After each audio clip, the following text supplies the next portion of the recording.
Hi. Dunga Tugiti, bienvenue and welcome. Misumang nu yunganga, misumangu yunga, Nigeria mi inusu miyanga, Iqaluit mi tauyanga.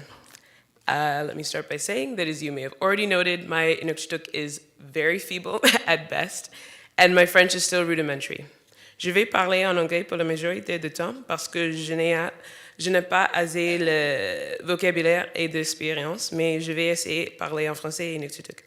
Est-ce que c'est une bonne idée? Je ne sais pas. Peut-être c'est une mauvaise idée, mais c'est la vie.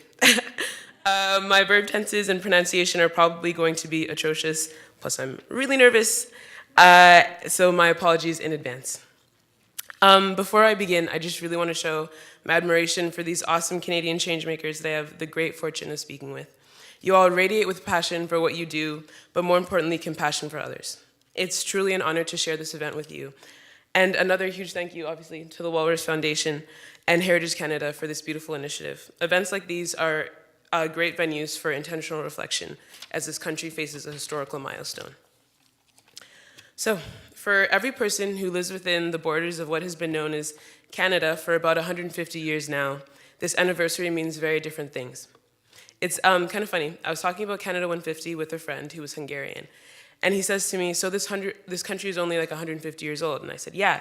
And he says, I'm pretty sure my bed frame at home is at least twice as old.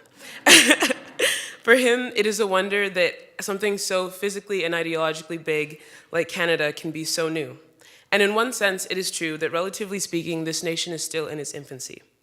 However, from many other perspectives, this is untrue. For some newcomers, Canada may be barely a year old.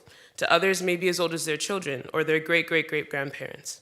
For the indigenous peoples of this land, the memory of this white settler colony may be more or less recent, but encompassing socio-cultural degradation over generations, as this one nation was built on the spines of many others. Now, I find that with any sort of anniversary, there comes some sense of finality. And perhaps it is my being raised by a dynamic and ever-evolving mom, and my upbringing here in Iqaluit that I just cannot bring myself to grasp that history might be over. Si vous me permettez, je vais utiliser un exemple. Avait 17 ans, si alors le Nunavut n'existait pas de la même façon que maintenant. La terre, l'eau et beaucoup de gens étaient là, mais le territoire n'était pas. It wasn't with fate or happenstance that Nunavut erupted onto maps. It was with incredible tenacity, hard work, qanoktornik, and most importantly, inukatigitiarnik, that Nunavut and its fortifying document, the Nunavut Land Claims Agreement, came to be. We can begin to appreciate the amazing feat it is for Inuit and all Nunavummiut to have the rights, responsibilities, and protocols, especially environmental, granted by the Land Claims Agreement. However, the greatest feat of the Land Claims Agreement, and something I hope to emulate in my own life, is the compassion involved in its conception and every step of drafting, negotiating, redrafting, renegotiating, more redrafting, and implementing the document. This Land Claims Agreement, like no other in the world, and this territory are definitive examples of how malleable history still is, as long as our intentions are infused with compassion and perseverance.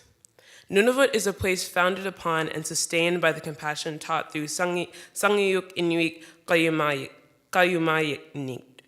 It is a place where history lives and breathes in the present moment. Social and cultural rebuilding is happening here every day. And each of us is granted a chance to be part of creating a great home, but also in creating a better method of building a home. Kautamat aragutamat. I believe that here we are writing a new example for history to follow. With the creation of this territory, we can know that nation building is something that can be done with and for love, respect, and peace. Canada, Nunavut, and every other country or nation is, in my opinion, a developing one. We have not yet reached our most harmonious state socially, economically, environmentally, or in many other ways, maybe just personally. Even though history has not succeeded in representing many of us, history is not over. Each of us, but especially my fellow young people, have a great opportunity that many of our predecessors did not have to become who we want. By pursuing scholastic education, but as well as educating each other person to person, we can become more aware and skilled individuals. Skills and awareness we should bring back here to enrich not only through our future professions, but to nourish our community with empathy and to build up our peers who may have faced more obstacles than we ourselves have. And ultimately to demolish these obstacles.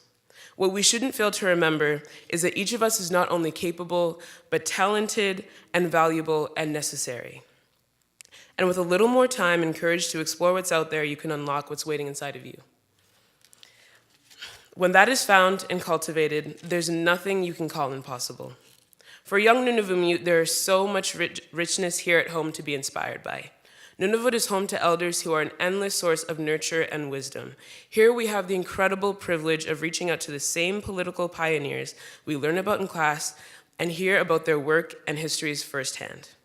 As young Nunavut, we have the duty to envision what the next 2 decades of this territory will look like and take the first unsure step towards that future. Whatever that step is for you, go for it. Already, it can be said that the young people of Nunavut are creating an environment that celebrates diversity and enables anyone and everyone to dream big and pursue their dreams. Exemplified by the student-led atmosphere at Iqaluit High School. There, students go beyond tolerance or distant acceptance to prioritize building a safe and close-knit learning community. Also, on that note, go Huskies. It is with deep compassion, a lot of hard work, open ears, minds, and hearts that a better and more harmonious nation can be built. And how can we not know this if we live here? Nakumi, merci, thank you.